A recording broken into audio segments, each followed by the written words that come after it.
सो Buddhism में निचिरेन दाइशोनिन Buddhism में एक कॉन्सेप्ट है या एक बेनिफिट है चांटिंग का जो बोला जाता है। और ये बेनिफिट निचिरेन दाइशोनिन ने गोशो में भी लिखा है, सेंसे ने भी एट मल्टीपल पॉइंट्स इसको एड्रेस किया है। And which is that if I chant then उसका जो बेनिफिट है वो मेरे पिछली 7 पीढ़ी को भी मिलेगा और आने वाली 7 पीढ़ी को भी मिलेगा। That means the past 7 generation and the next 7 generation will get benefit if I chant. तो I am practicing now for almost 20 years, and I chant daily, and I chant almost for like 1 hour almost on a daily basis, minimum 1 hour. So but ये जो concept है कि कैसे मेरे chanting का benefit मेरे 5 generation को मिलेगा और फ्यूचर जनरेशन को मिलेगा, ये मेरे को समझ में ही नहीं आता था। This is something I use to feel कि ये एक इनकॉम्प्रीहेंसिबल है मेरे लिए। मुझे समझ ही नहीं आता था कि ऐसे कैसे पॉसिबल है कि यार मैंने चांट किया, पुरानी जनरेशन को मिल जाएगा, आने वाली 7 जनरेशन को मिल जाएगा। Never ever I was able to truly believe, because Nichiren Daishonin was saying, sensei was saying, तो I had full faith in it कि yes it is going to happen. But how, वो मुझे समझ नहीं आता था। And Buddhism is all about reason. So I was searching for reason, and then one day on its own the reason, the rationale behind it came to me कि ऐसा कैसे हो सकता है, वो मुझे अपने आप ही समझ में आ गया। तो I'll share my version कि मेरे को कैसे ये कॉन्सेप्ट समझ में आया। एंड अगर आप रिलेट कर सकते हो या आपका कुछ अपना लॉजिक है कि आपको कैसे समझ में आता है ये कॉन्सेप्ट, तो आप भी बताना, ठीक है। सो माई लॉजिक इज़ वेरी सिंपल कि let's look at the coming generation, ठीक है। कमिंग जनरेशन पहले समझ लेते हैं मेरा क्या लॉजिक है। तो मेरा लॉजिक मुझे खुद अपनी लाइफ में नज़र आया कि मेरे जो नाना जी थे, ठीक है, उनको मैंने कभी देखा नहीं because he died very young, right. But मेरे नाना जी ने अपने लाइफ टाइम में अपने बहन के बच्चों को, राइट, की बहुत हेल्प करी थी। बिकॉज ही अंडरस्टूड कि मेरे बहन is not capable enough that she can take care of the kids. And he was architect, तो he was well educated, so he took it on himself that he will make sure कि मेरे बहन के जो बच्चे हैं वो ढंग से मैं उनको पढ़ा सकूँ। And he did everything in his capacity, and eventually one of the kid got into IIT, right? And then the trajectory of that generation changed, क्योंकि एक बंदा IIT में चला गया, उसने खुद अपने आप को अपलिफ्ट किया, फिर अपनी फैमिली को अपलिफ्ट करता चला गया। बट उसका इनिशिएशन हुआ था मेरे नाना जी से, ठीक है, जिनसे मैं आज तक कभी नहीं मिला, ठीक है। बट उन्होंने जो अपने टाइम पे डिड करी थी, मटेरियलिस्टिक, एक स्पिरिचुअल एंड ह्यूमैनिटी वाली डिड, उसका बेनिफिट मेरे को आज भी मिलता है।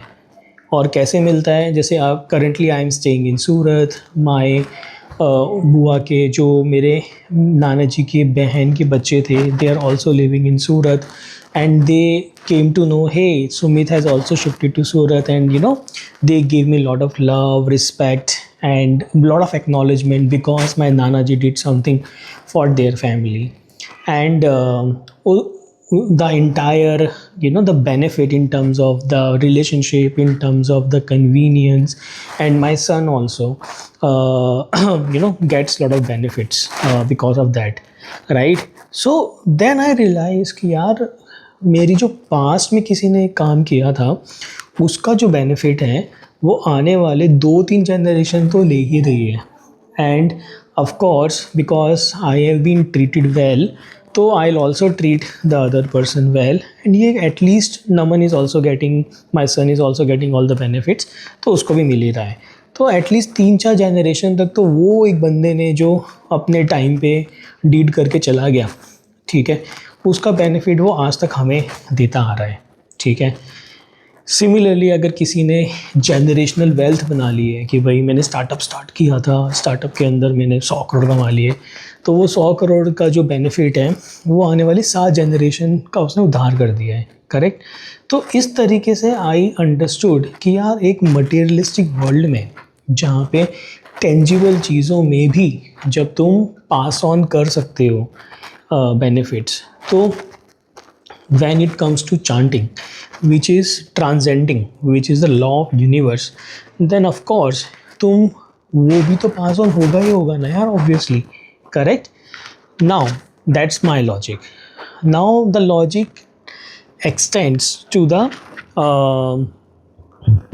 पाँच जनरेशन ऑल्सो, कि 5 जनरेशन का कैसे फ़ायदा कर दिया भाई मैंने। आज मैं जो काम कर रहा हूँ उस काम से मेरे आने वाली जनरेशन्स को तो फ़ायदा होगा, उनको तो बेनिफिट होगा। जो whatever hard work I am doing, whatever actions I am taking based on the wisdom, it is going to change the trajectory and the benefit to my coming generation. But जो पास में उनका कैसे मैंने change किया है, उसके लिए आई अंडरस्टूड कि basically Buddhism talks about eternity of life, right? And Buddhism talks about karmic storehouse. If we talk about 9 level of consciousness, तो 8 level of consciousness हमारा karmic storehouse होता है, right? And Buddhism also talks about interdependency.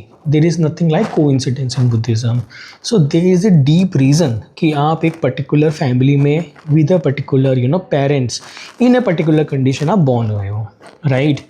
Now maybe आपका जो karmic bond है, जो आपके कर्मा है, in terms of poverty, in terms of health, in terms of family discord, negative side के karmic जो bond है, वो bond के चलते आप एक पर्टिकुलर फैमिली में बॉर्न हुए हो, राइट।